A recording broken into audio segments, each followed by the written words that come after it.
Zirvəyə saatlar qaldı və həyəcan da get-gedə artır. Türkiyə Prezident Kitabxanasında olan media mərkəzindəyəm. Dünyanın bir çox nüfuzlu media şirkətlərindən bura nümayəndələr gəlib.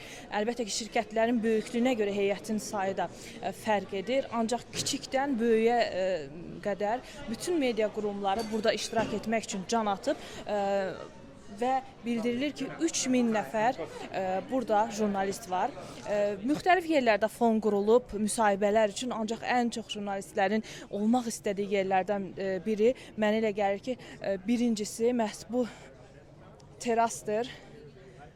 Yüksəkdən buradan kamera quraraq gözəl görüntü əldə etmək mümkündür. Burada necə bir yer əldə etmək olar deyə soruşsanız, burada hər bir kvadrat metr üçün mübarizə gedir deyə bilərəm. Əlbəttə ki, böyük şirkətlərə üstünlük verilir.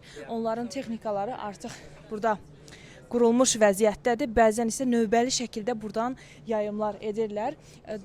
Və buradan liderlərin keçəcəyi güzərgah görsənir. Sabah yox, 8-də. İkinci gündə liderlər bax bu gördüyünüz istiqamətə hərəkət edəcəklər.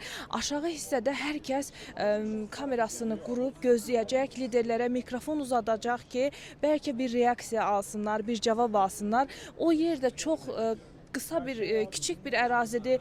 3000 nəfər jurnalist var. Kimlər orada dayana biləcək, kimlər dayana bilməyəcək, cavab ala biləcəklərmi? Ancaq hər kəs şansını sınamağa çalışacaq. Düşünürəm ki, ayın 8-i böyük bir izdiham olacaq və əvvəlcədən əlbəttə ki, tənzimləməyə çalışır, ancaq nə qədər tənzimləməyə çalışsa da hər kəs o qədər həvəsli olur ki, belə mühüm tədbirlərdə orada olmaq istəyir. Bir yerdən sonra artıq şans devrəyə girir. Ümid edirəm ki, şansımız bol olacaq.